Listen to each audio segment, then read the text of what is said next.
On this episode of the Bronze Metalist Podcast, we talk about Forever is a Feeling by Lucy Dacus.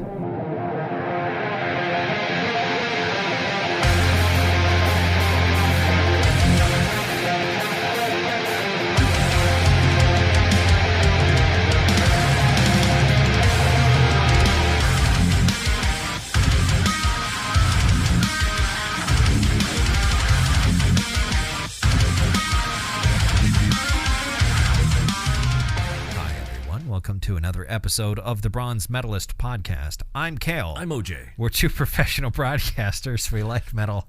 We like to talk about it.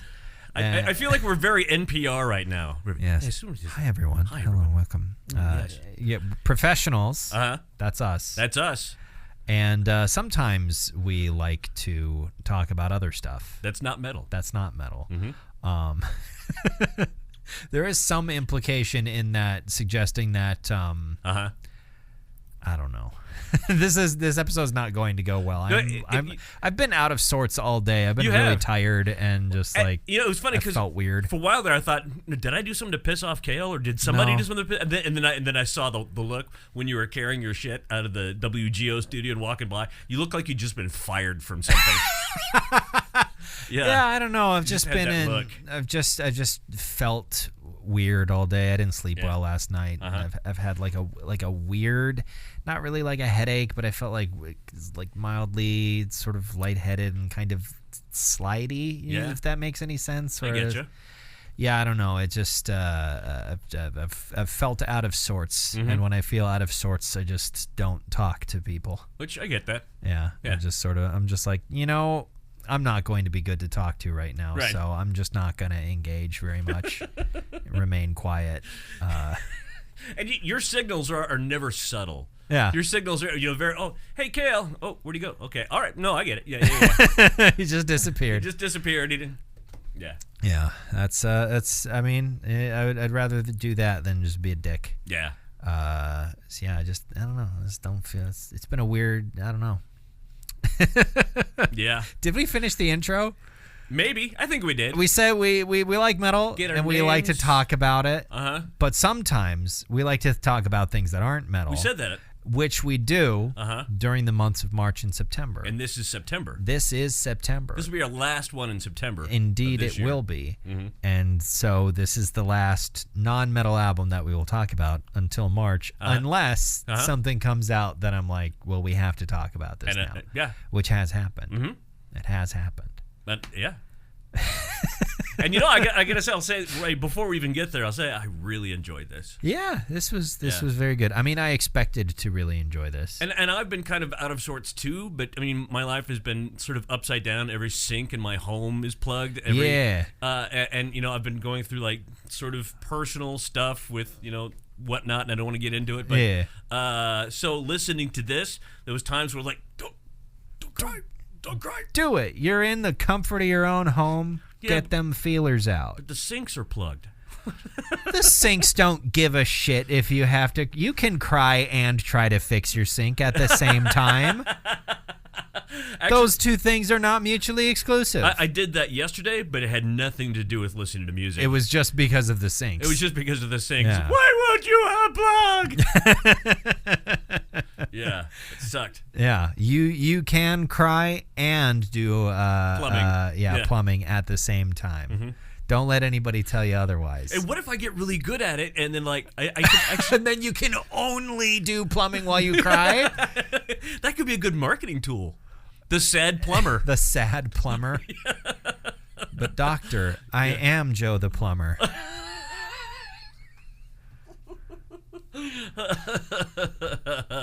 Yeah. Or it's like learning to do something when you're drunk. Yeah. Or now you can't remember how to do it when you're sober. Right, like talk to people.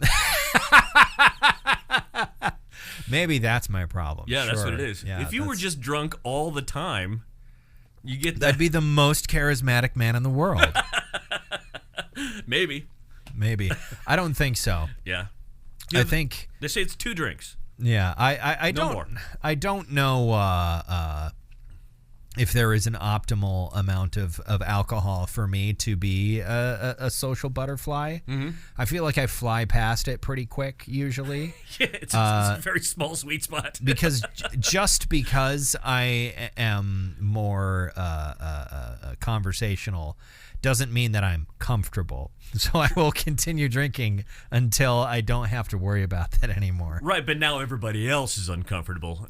Not usually. Maybe not you. Not for me. I think I've only seen you like drunk, maybe twice. Yeah. Normally, it depends on the situation. If I'm just at home, it's probably different. But if I'm like out at somewhere, when I have enough drinks, I usually just stop talking altogether. Sure. I usually just get quiet. But part of that is also usually because if I'm out and drinking, it's usually somewhere quite loud. And eventually I'm just like, I'm tired of yelling. I don't want to yell in order to be heard, and I'm tired of straining in order to listen. So I wish more people were like you. Yeah, I'm just going to be quiet until I get to go home. I work in a bar, and this happened to me this week. This happened to me. I'm calling bingo, and we have a table of like a family reunion kind of situation. It's like 6 people, and some are out of town, and it's bingo, and the rest of the bar got quiet, and the jukebox is off, and they did not. They sat there all during bingo saying, "Get over here and take a picture with you. You'll come in closer," and they're just as loud as they can. God. I'm like, oh my god. That's what the loud music is for in bars, I imagine, is to cover up the conversations of all of the incredibly loud, rude people. I say rude. They're just drunk, but not that you can't be rude while you're drunk. But that's true. I feel you still have you can't just blame it on being drunk. Yeah. If you're an asshole, you're an asshole. Yeah, it's just an extension of who you are. Right. Like, oh, I'm a mean drunk. You're probably not great sober. Yeah. Yeah, like you know, I don't. It's like the super serum from Captain America. It just brings out what's already there. All right, I love when people say, you know, I get really mean when I drink tequila. No, it's not the tequila. Yeah, you're just an asshole. Yeah.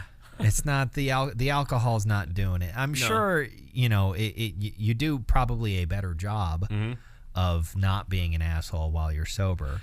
Yeah, and especially when they blame it on something specific, like a tequila. Specific kind of alcohol. Yeah, I think you're just giving yourself license. Oh, I'm sorry, I'm such a mean drunk. I was drinking tequila.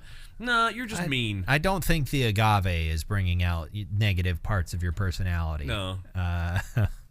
But yeah.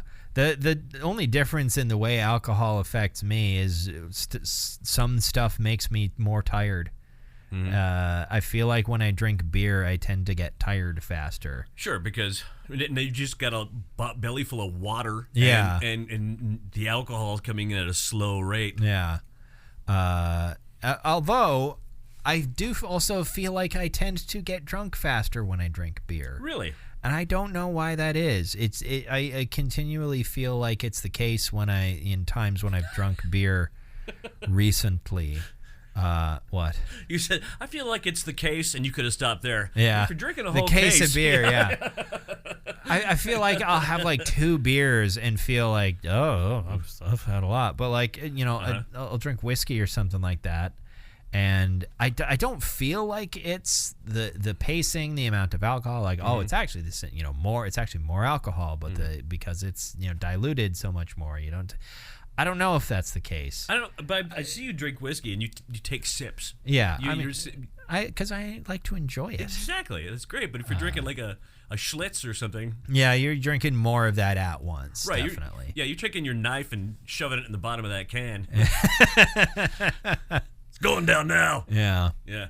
It's been a good long while since I've had like an IPA or something like that. Yeah. Just because I don't drink alcohol very much anymore, although I think I've been drinking more over the last couple of months, and that has nothing to do with the state of the world. No. Wait, Kayle. What? Was that sarcasm? I don't know. I don't know. Yeah. But yeah, I don't know. Also, there was like a while ago, I for some reason went to the liquor store because I just wanted some alcohol for some reason. And then it was like, I've always wanted to have like an actual liquor cabinet. Like, I've always been the kind of drinker where I tend to have one bottle and I drink that bottle till it's gone. And if I want more, I go get another bottle. Instead of, having multiple drinks of various different kinds that, maybe today I'll have myself a scotch or I'll make myself a gin and tonic or something like that. It's always just like, here's the bottle of whatever I felt like buying, whatever variety of alcohol that is. It's usually bourbon, but I'm just like, I would like to have multiple things. So in order to support that, I'm like, okay, I'm only gonna drink a little bit a couple nights a week, and then I'm gonna wait until I've got maybe a little extra money, and I'll go and get a different bottle of something, and that way I can sort of have a collection of alcohol. I've always kind of been that way as well. The only time I ever have two bottles of something on my kitchen counter is when you've got me a nice scotch, and then I'm going to drink that nice and slow, and then of course, after I've had like 3 or 4 of these, I can't taste anything anymore. I'm an old granddad over here. I want one of those globe cabinets. Ooh. Drink cabinets. Drinks globe. That's awesome. Those are neat. They're expensive though, unless you can find them at like a secondhand store. What the hell movie was I watching recently, or was it a TV show where somebody opens the globe and somebody says, "Is that what globes are for?" I know what you're talking about. I can't remember. What is that? I don't know. I don't know what that's from, but I'm pretty sure I've seen it. Maybe that's from Parks and Rec, I think. Okay. That's Andy says that. Yeah. Was it Ron? Yeah. Did Ron? Of course it was Ron. Of course it was. Yeah. I like the idea of having like a globe that you open up and alcohol. Where would you keep it though? Yeah, that's the thing. I don't. There's not a good spot for it in my apartment. Not that I don't have room in my apartment, but the spot where you would put something like that is in all places occupied by other things at the moment. So right now I have a spot that I've kind of organized with my liquor glasses on my kitchen counter on my island. They like the liquor island. glasses. Liquor. Okay. Why not? I'm sure if you did a Google search, that's porn somebody's of that. thing. Yeah, their fetish is licking someone's glasses. Sure, why not? I mean, as a glasses wearer, I'm just thinking like, I'm gonna have to clean those. Yeah, really. Yeah, I need those to see. Then that pisses me off. Speaking of sight, that occurred to me just a little bit ago. Yeah. So I had some pizza in the oven. I'm looking over the numerals on my oven are blue LEDs. Okay. And it is a known fact about digital lights for numbers and whatnot.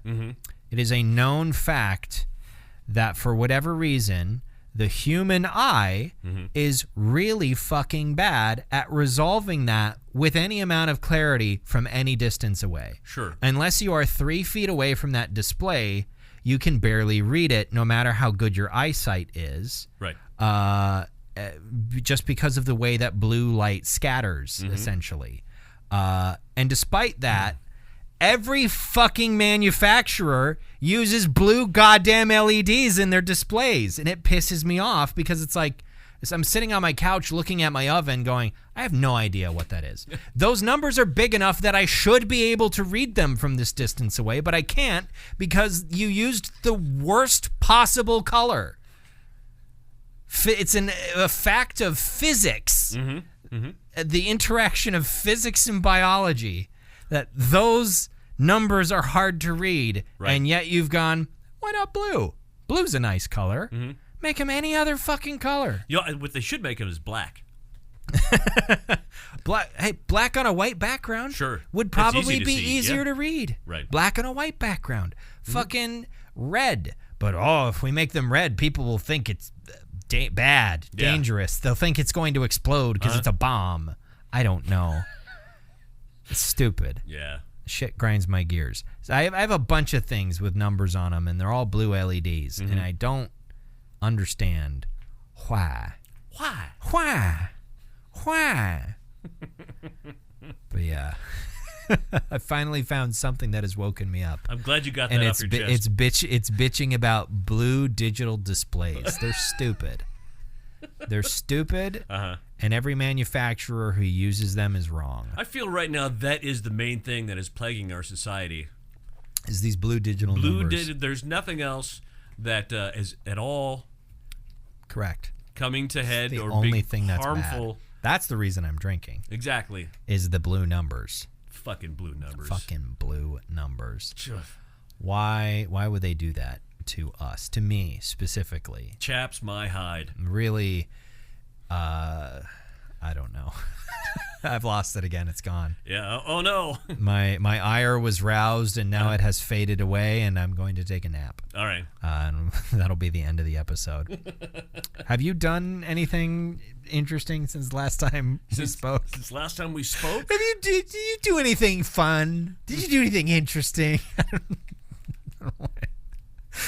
No, other than plumbing. Ineffectual. By the way, one thing I'm never, because this is 2 strikes and I'm not going for a third. With fucking liquid plumber in a sink that is backed up. Yeah. Every time I do it, it makes the problem worse. Yeah. It only seems to worsen the issue.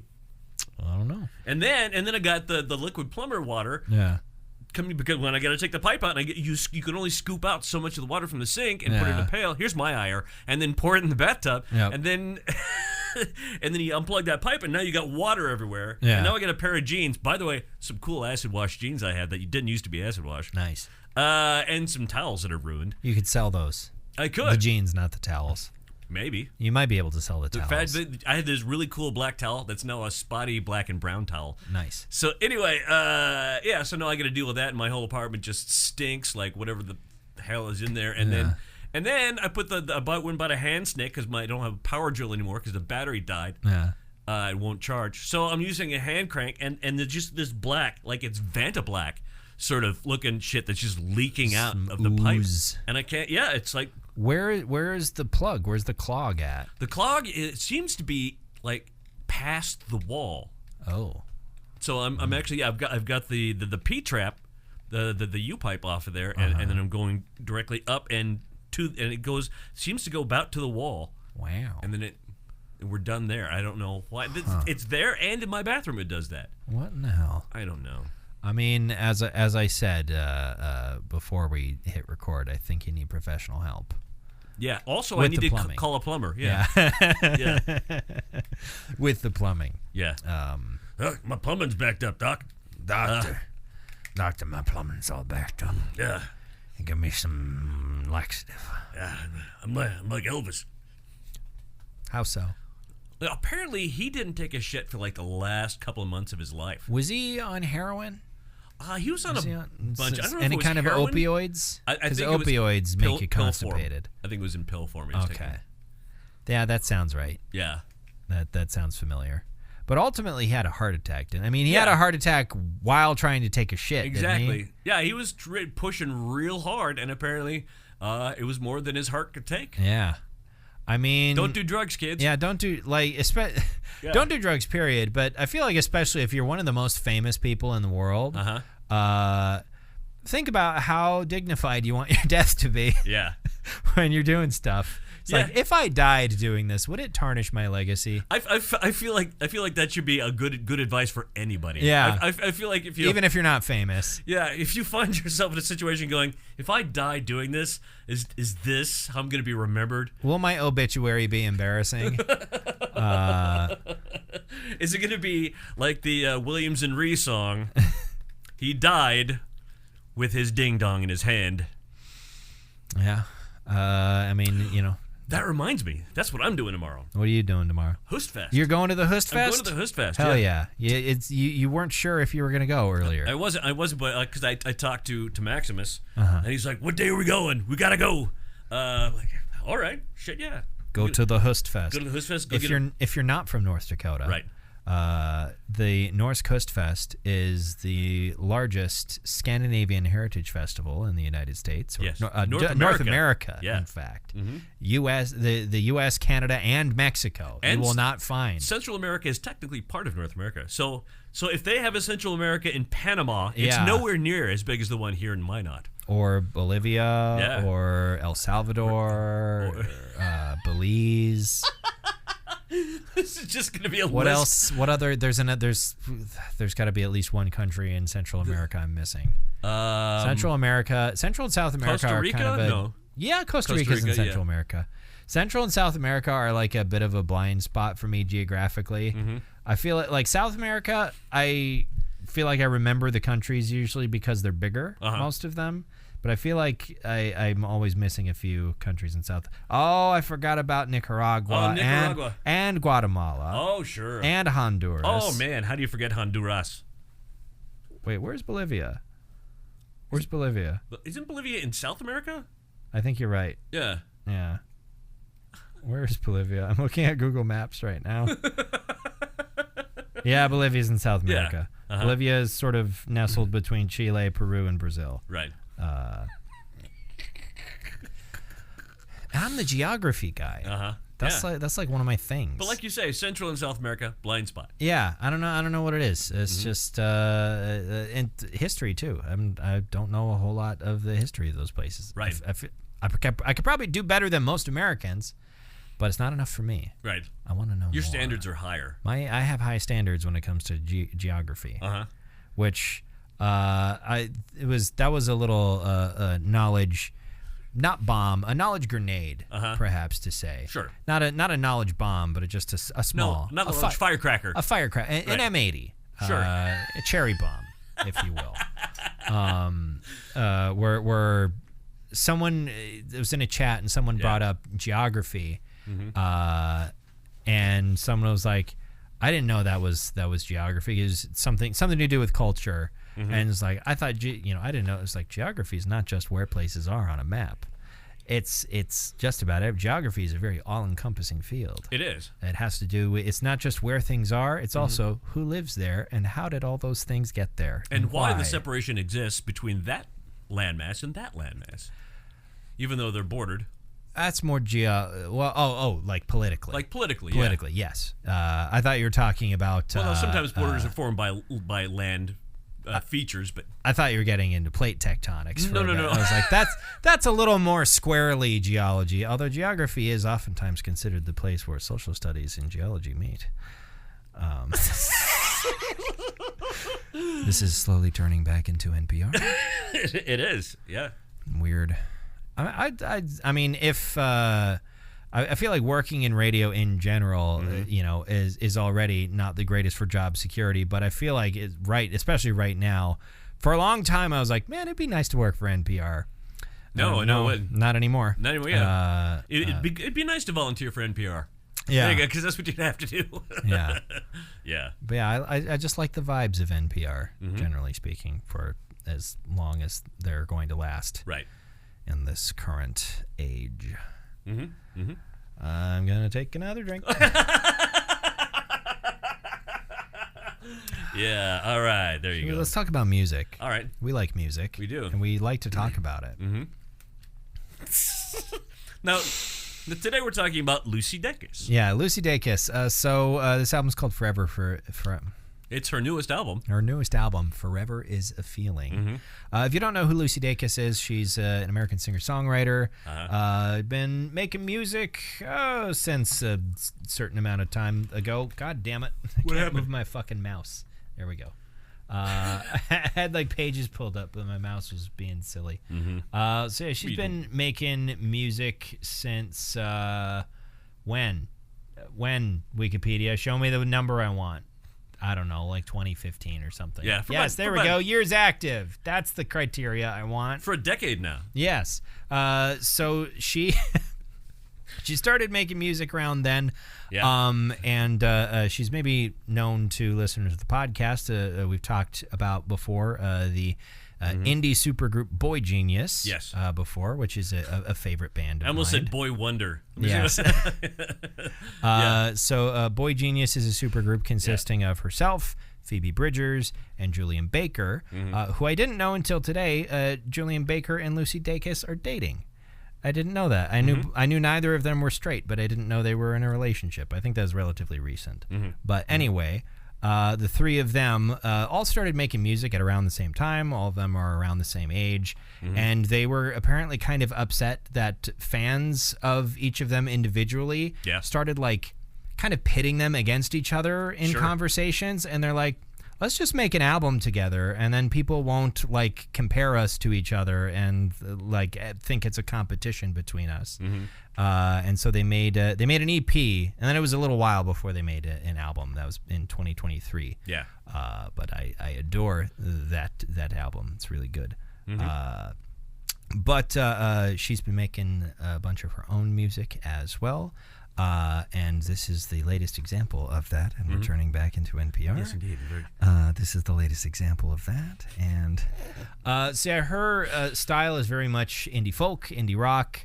And I think she has my favorite singing voice out of the three of them. She has a very sort of warm, kind of buttery, sort of velvety quality to her voice I really like. You know, she actually reminds me a little bit of my baby sister. Really? Yeah. They're kind of the same sort of, you know, it's sort of the if you're, who am I thinking of from the 1940s? Okay.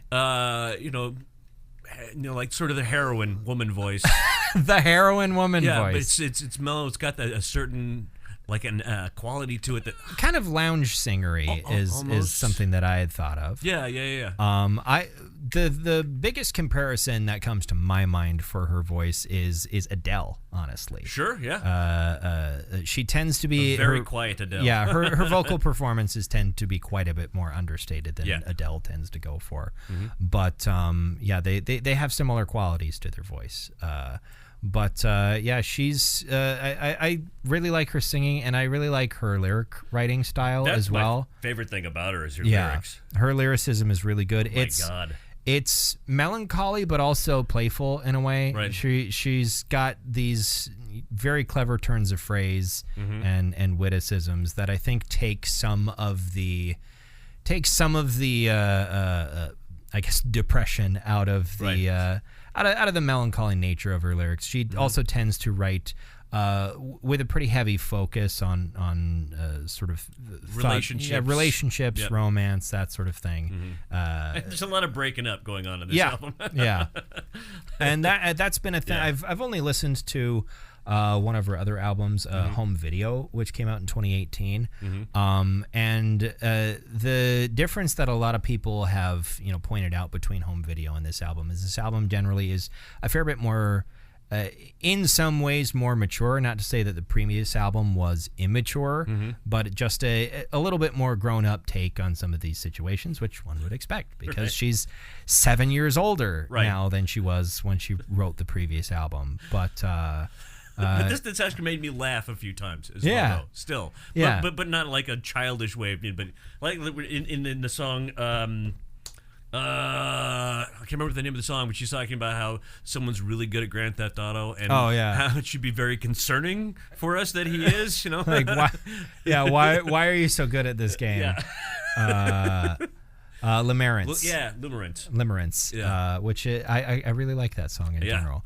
It has that sort of playful start to it, and then it goes in a pretty interesting direction as the song goes along. It does. And that's another thing that I love about her and about Phoebe Bridgers and Julian Baker, the whole Boy Genius crew, is they really know how to make their songs more than the sum of their parts in some way, where it's like, okay, you've got the voice, you've got the singing and writing about relationships and whatnot, and they could just be basic like indie rock songs, but they're not. But they almost always have this fun twist, and there's extra elements. They're never boring. No.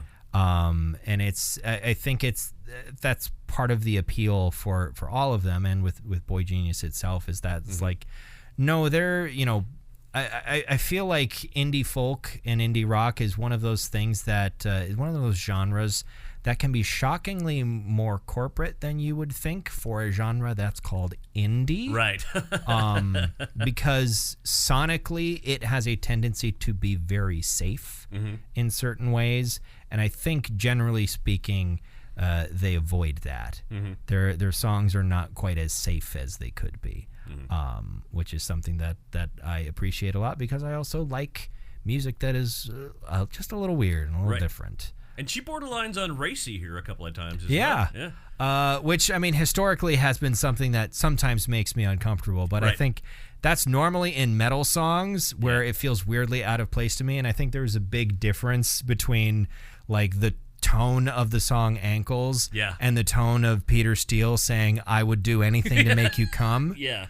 Like, that's the sort of thing that makes me uncomfortable, and it feels weird and cringy, where like this is just sort of an honest song about sex and relationships, and it's not like trying to be like kinky and dark and mysterious. Because it also talks about how, wake up the next morning, you help me do the crossword puzzle and ask me how you sleep. It feels real. Yeah, it feels like like you could really relate to this. Yeah. Whereas in metal songs, it's always just like, all right, it usually feels cringy to me, for whatever reason. I don't know why. It literally makes me cringe. It almost feels like they're catcalling you somehow. Yeah, it feels dirty. It feels like it's kind of sleazy almost. Oftentimes, it depends on the band. It depends on the band, and it's contextual for me. Right. I think that is it's a stereotype about Zoomers, is that Zoomers hate like sex in media, which depending upon who you ask, I may or may not be a Zoomer. I'm right on the line. Yeah. I'm right on the line between Zoomer and Millennial, and I don't feel like I fit in with the stereotypes about either. Right. I think I'm actually an greatest old generation. Man. Yeah. Yes, I'm part of the greatest gen. I feel like spiritually I fought in World War II. Yeah. As if that it couldn't be the words. I was going to say, as if that's, I don't know. Well, you're a befuddled old alcoholic. I don't think you're breaking any stereotypes here. Great grandpa. I was trying to suggest that that's about the most pretentious thing I could say tonight. And the words just would not come out. The words weren't there. I wish I could do words good like Lucy Dacus. Yeah. She do words good. She do words very good. Not related again to Jason Sudeikis. First of all, because her last name is just Dacus. Her name is not Lou. Lou's, hey, it's me. Lou C. Dacus. Also not related to John C. Reilly. What if people were related by their middle name? That would be weird. What if your middle name was your family name? Oh, so who would I be related to? My middle name is James. Rick James. Rick.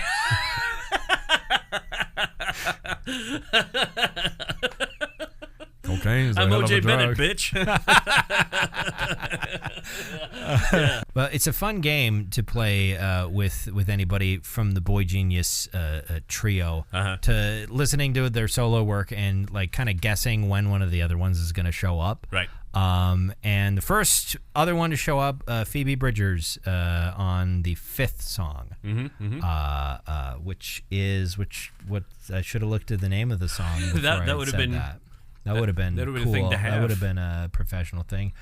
Modi, I have no idea how to say this title. Modigliani. Sure. Yep. That song. I have no idea how to say that word. But Phoebe Bridgers appears on it. And then, Julian Baker appears a little bit later on. Also, special guest, Hozier.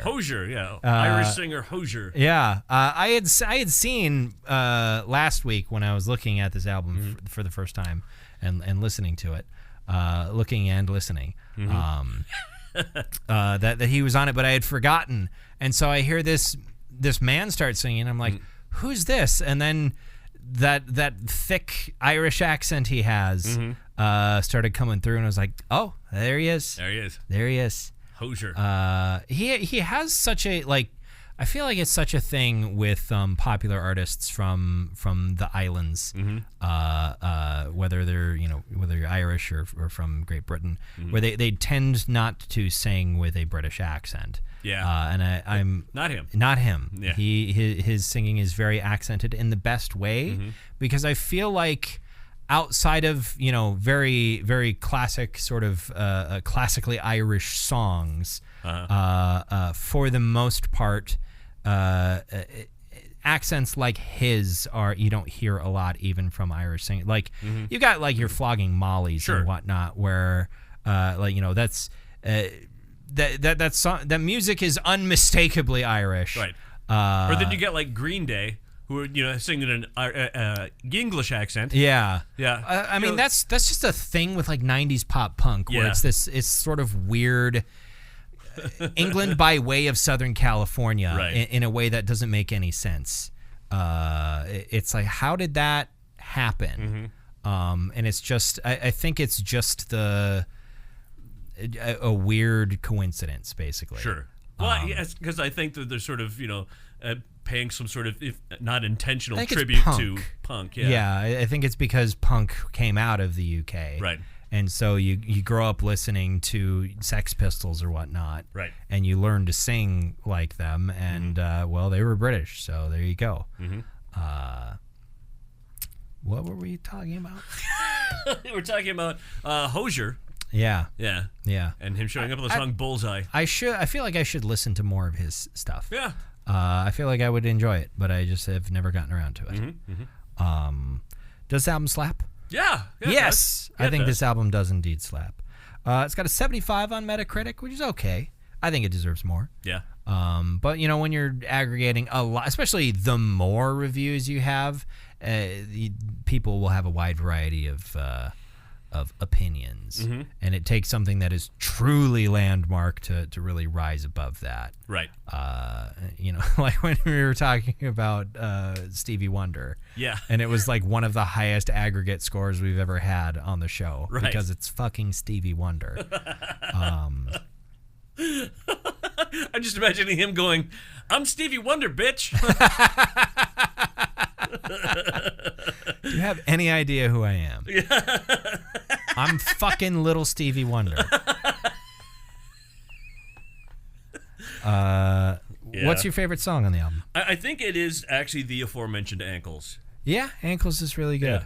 Yeah. I mean, you know me, I'm a sucker for closing songs. Yeah. I like Lost Time. That is a great song. I really like that. It's one of those songs. Maybe it's just because my sister got married recently, and I was at a wedding. But I was listening to it, thinking like, man, that would work as a wedding song. That would. It's romantic. It's nice. Yeah. It just. I enjoy it. I do think. I don't know if she wrote all the lyrics for it, but the song "We're in Love." Yeah. From Boy Genius, their album The Record. That song, which she does almost all the vocals on, is one of the most romantic songs I've ever heard in my entire life, and it makes me cry every time I listen to it. But yeah, she's she knows the way into my heart with her lyrics. This woman, she knows her way into my heart. I don't know what this character is. With her lyrics and her larynx. Her larynx. The sound which passes through. Anyway. I guess it's just air that goes through your larynx, because is your larynx above or below where your vocal cords are at? I don't know. What medal do you bestow upon this album, like Masquerada de Chewbacca? It's kind of on the border there. I might give it a silver, I guess. It's a high silver for me too. Yeah. I think. I'm going to listen to this again. Me too. But what do you want to talk about next week? We'll be back into metallic territory. Metallic territory. There'll be the first day of Rocktober. Not an official themed month. Not an official themed month, but I would like to listen to a band's sophomore effort from 15 years ago, from 2010. Hyrmulukskoyen Yu. They're a Finnish band. They're a very, very well-selling Finnish band. And they are called Heavy Saurus. Heavy Saurus, like a dinosaur. Yeah. And what was the name of the album? Oh shit! This was the second best-selling album in Finland that year. It's Hyrmulukskoyen Yu. Oh boy! It's all in Finnish too. All right. And you're gonna see it. And you're gonna go, oh. Okay. All right. And Heavy Saurus. Heavy Saurus. Like a dinosaur or a reptile that is heavy. Because the music is heavy. And because it's Finnish metal. But do they have a dinosaur theme? Yes. All of it's... okay. I like dinosaurs. Sure. You know very well I like dinosaurs. Yeah. All right. Well, that's next week. Yep. Whatever the fuck you said by Heavy Saurus. Yeah. Until then, why don't you go ahead and subscribe to our podcast feed on whatever podcast service you're using to listen. Thank you very much for listening to another episode of the Bronze Medalist Podcast. I'm Kayle. I'm OJ. Congratulations.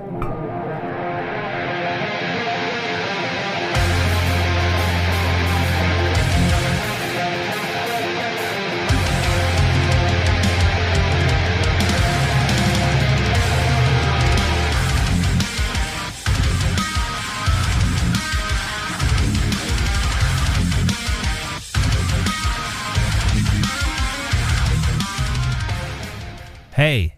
Hey. Piss. Piss. Piss. Piss. Piss. Piss. Piss. Piss.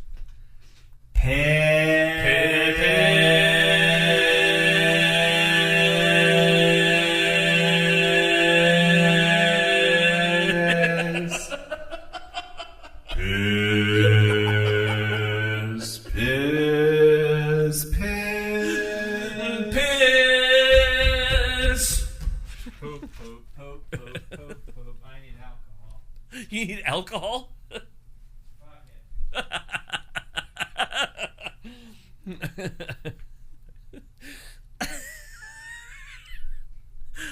I sincerely hope you keep that and tack it on to the end of the episode.